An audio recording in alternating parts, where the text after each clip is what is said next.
जैसे take parks और business hubs तक आसान पहुंच, राजधानी होने के नाते सरकारी कॉन्ट्रैक्ट मिलने की बेहतर संभावना, दिल्ली एनसीआर के बड़े वीसी नेटवर्क से फंडिंग जुटाने के ज़्यादा मौके और देश के बेहतरीन टैलेंट पूल से लोगों को हायर करने में आसानी, ये सब मिलकर प्राइवेट लिमिटेड को दिल्ली के माहौल के लिए एक बहुत अच्छा ऑप्शन बनाते हैं। लेकिन क्या प्राइवेट लिमिटेड में कोई चुनौती भी है, जैसे शायद कंप्लायंस का बोझ ज्यादा होता हो? हाँ, ये एक ज़रूरी पॉइंट है।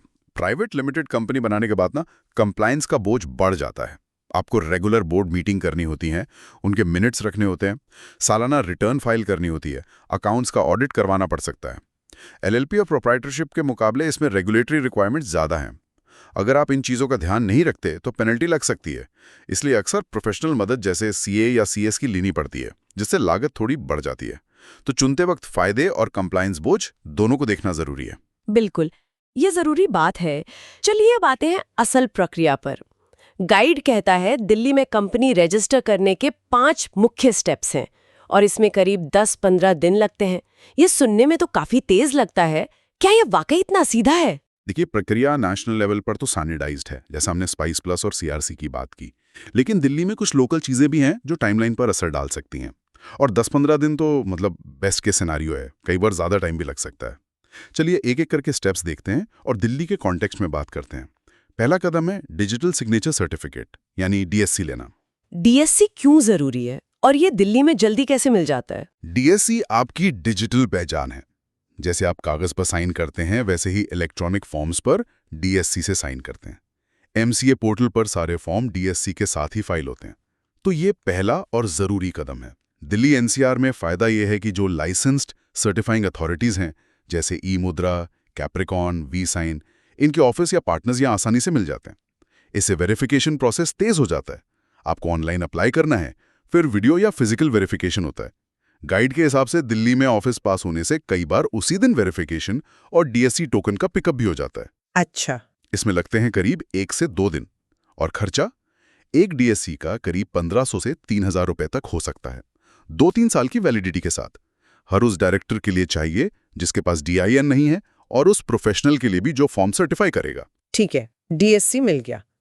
अगला कदम है डायरेक्टर आइडेंटिफिकेशन नंबर, डीआईएन लेना। हाँ, डिन एक 8 डिजिट का यूनिक नंबर है जो किसी को डायरेक्टर बनने के लिए चाहिए होता है।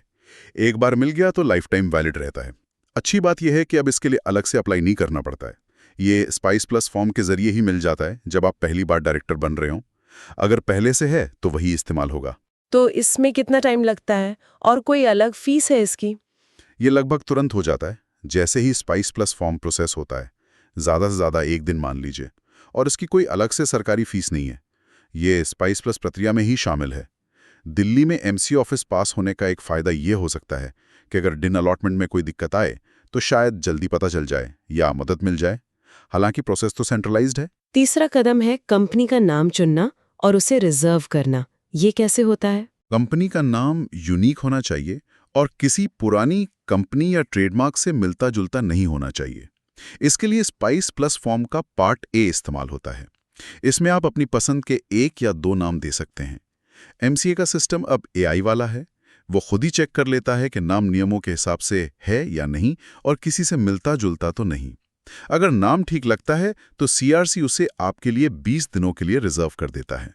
गाइड में एक टिप है कि दिल्ली के उद्यमी आईपी दिल्ली ऑफिस से ट्रेडमार्क वेरिफिकेशन करवा सकते हैं। इसका क्या मतलब है? हाँ, ये बहुत अच्छा सुझाव है।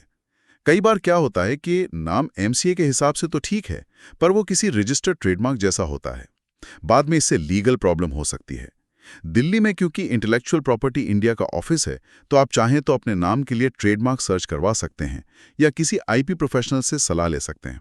इससे आगे की दिक्कतों से बचा जा सकता है। नाम रिजर्व करने में 1 से 3 दिन लग सकते हैं और सरकारी फीस 1000 रुपए है। नाम रिजर्व हो गया। अब आता है सबसे बड़ा कदम, spice plus form part B file करना। इसमें क्या क्या होता है? स्पाइस प्लस पार्ट बी यही मेन एप्लीकेशन फॉर्म है कंपनी बनाने के लिए। इसमें कंपनी की सारी डिटेल्स भरी जाती हैं, रजिस्टर्ड ऑफिस का पता, डायरेक्टर्स, सब्सक्राइबर्स यानी शुरुआती शेयर होल्डर्स की जानकारी, कंपनी की authorised capital, paid up capital कितनी होगी, ये सब। और इसी के साथ कई जरूरी डॉक्यूमेंट्स भी लगते हैं।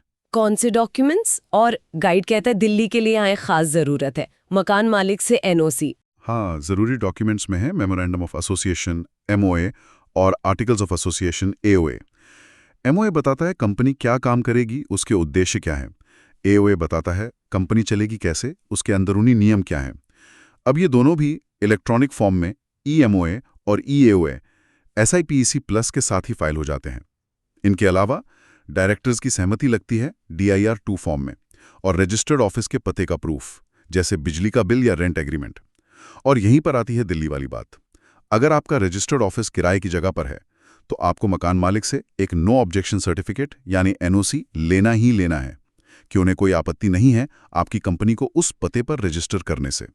साथ में एक यूटिलिटी बिल भी लगाना होता है, जैसे बिजली या पानी का, जो 2 महीने से ज़्यादा पुराना ना हो, भले ही वो मकान मालिक के नाम कर हो।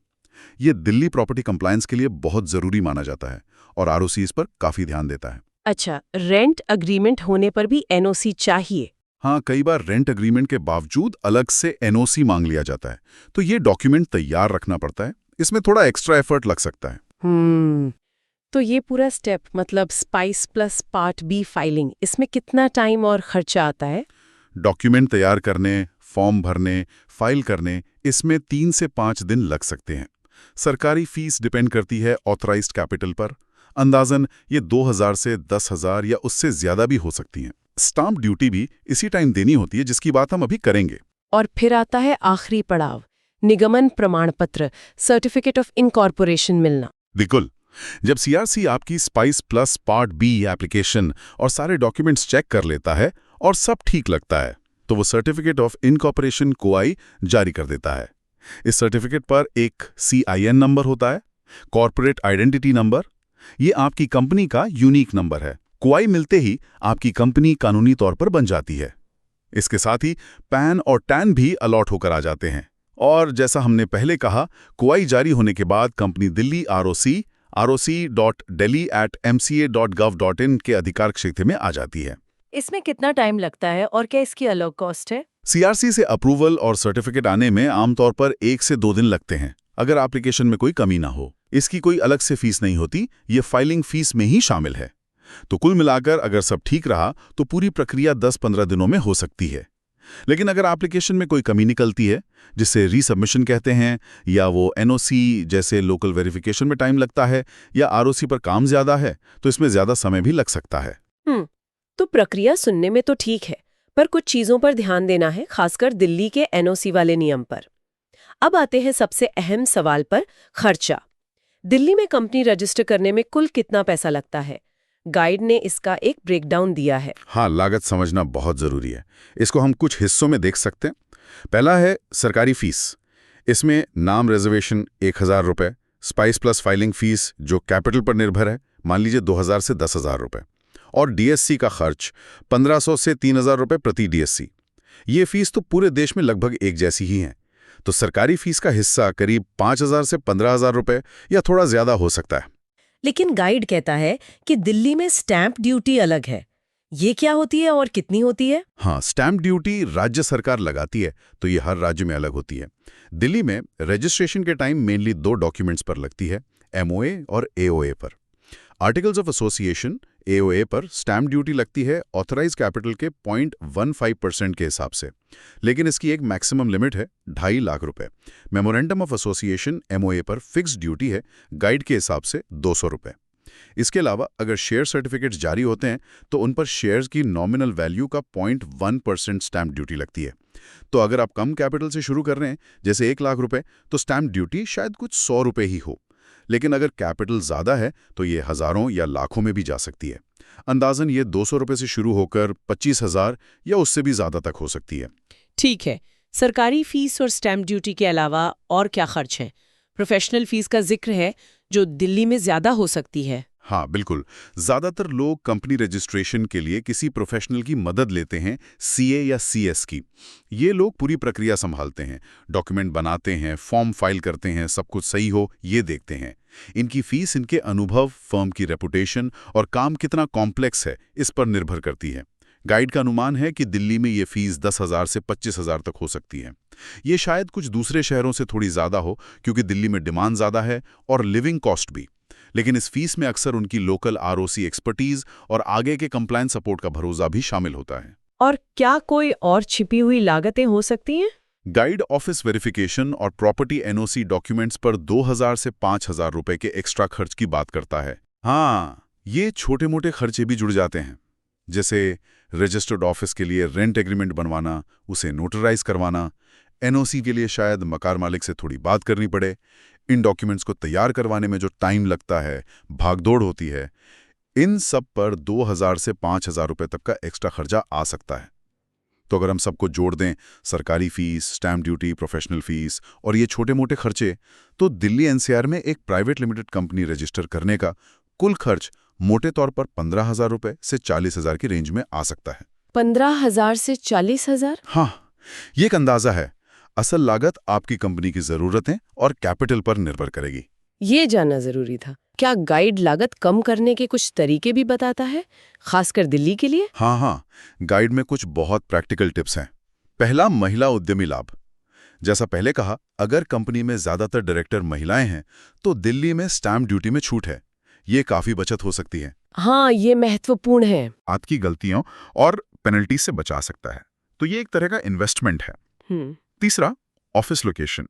अगर बजट टाइट है तो रजिस्टर्ड ऑफिस के लिए सेंट्रल दिल्ली की जगह नोएडा या गुड़गांव के कुछ इलाकों को देख सकते हैं जहां शायद किराया कम हो। चौथा, पैकेज डील्स। दिल्ली में कई सीएस फर्म्स पैकेज डील्स देती हैं, जिसमें रजिस्ट्रेशन के साथ जीएसटी रजिस्ट्रेशन, बैंक अकाउंट खुलवाने में मदद, शुरुआती कंप्लायंस वगैरह शामिल होता है। ऐसी डील सस्ती पड़ सकती हैं। और पांचवा, सरकारी योजनाएं। दिल्ली सरकार या केंद्र सरकार की स्टार्टअप्स के लिए जो स्कीम्स चल रही हैं उन पर नजर रखें। हो सकता है कोई ग्रांट या सब्सिडी मिल जाए। ये वाकई काम की टिप्स हैं। तो इस पूरी चर्चा का अगर सार निकालें तो 2025 में दिल्ली में कंपनी रजिस्टर करना कैसा अनुभव है? सार ये है कि दिल्ली स्ट्रैटेजिकली एक बहुत मजबूत लोकेशन है, इसमें कोई शक नहीं। यहाँ टैलेंट है, फंडिंग है, सरकार पास है, इंफ्रास्ट्रक्चर बेहतरीन है। इन सब का एक अच्छा कॉम्बिनेशन है। प्रक्रिया भी अब काफी हद तक डिजिटल, स्टैंडर्डाइज्ड और तेज हो गई है, शुक्रिया एमसीए पोर्टल और स्पाइस प्लस का। 10-15 दिन में कंपनी बनाना अब मुमकिन है। हाँ, लेकिन दिल्ली की अपनी कुछ बातें भी हैं, जैसे वो प्रॉपर्टी एनओसी वाली जरूरत, वो प्रक्रिया में एक एक्स्ट्रा स्टेप जोड़ सकती है। प्रोफेशनल फीस थोड़ी ज्यादा हो सकती है, पर इसके साथ ही महिलाओं के लिए स्टैम्प ड्यूटी में छूट जैसे फायदे भी हैं। तो कुल मिलाकर लगभग 15,000 रुपए से 40,000 रुपए के बजट और 2-3 हफ्तों के टाइम फ्रेम के साथ दिल्ली में कंपनी शुरू करना एक बहुत प्रैक्टिकल और आकर्षक ऑप्शन दिखता है, खासकर उन बिजनेस के लिए जो यहाँ के इकोसिस्टम का फायदा उठाना चाहते हैं। आज की इस पूरी बातचीत से ना एक सवाल मेरे मन में आ रहा है। हम देख रहे हैं कि एक तरफ रजिस्ट्रेशन जैसी प्रक्रियाएं डिजिटल और सेंट्रलाइज्ड होती जा रही हैं, इससे पूरे देश में एकरूपता आ रही है, तेजी आ रही है। वहीं दूसरी तरफ दिल्ली जैसी जगह पर प्रॉपर्टी, एनओसी जैसे स्थानीय नियम भी हैं, अपनी ज़रूरतें हैं। तो भविष्य में इन दोनों के बीच संतुलन कैसे बनेगा?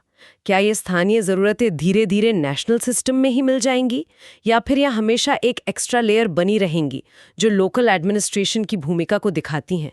ये सोचना काफ़ी दिलचस्प है कि आगे का रास्ता क्या होगा। पूरी तरह से सेंट्रलाइजेशन या सेंट्रलाइजेशन और लोकल ज़रूरतों का एक मिला जुला रूप। इस जानकारी को इतनी गहराई से समझने में हमारे साथ शामिल होने के लिए बहुत बहुत धन्यवाद।